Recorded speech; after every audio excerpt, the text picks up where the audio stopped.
Obviously, your most recent prominent job was the U.S. ambassador to the United Nations, so I do want to turn to foreign policy. Ukraine is on the precipice of launching a counteroffensive against Russia. Now, on that topic, I want to bring in Brett Barker. He's a pharmacist. He's the mayor of Nevada, Iowa. He's also the chair of the Iowa Young Republicans and the chair of the Story County Republican Party. Brett? Welcome back to the great state of Iowa, Ambassador. Brett, good to see you. Many Americans may question the value of supporting Ukraine against the Russian invasion. What are our national interests here, and why should it matter to Americans? You know, it's been controversial on what we do with this Russian-Ukrainian war, but I'll tell you this. This is bigger than Ukraine. This is a war about freedom, and it's one we have to win.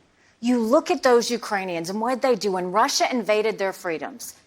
They moved in there, went to the front lines, and fought for their country. The women said, we're not going to stay back. They made Molotov cocktails to defend their country. Everybody gave them 5 days to survive.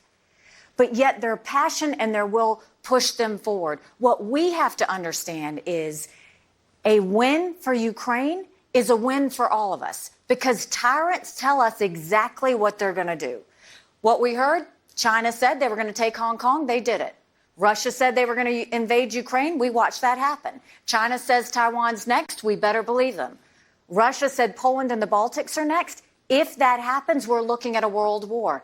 This is about preventing war. And so the way you prevent war is not that we give cash to Ukraine, not that we put troops on the ground, but that we get with our allies and we make sure that we give them the equipment and the ammunition to win. Because when Ukraine wins, that sends a message to China with Taiwan. It sends a message to Iran that wants to build a bomb. It sends a message to North Korea testing ballistic missiles. And it sends a message to Russia that it's over. That's what we have to do. And keep in mind, everybody wants to know, well, how does this war end?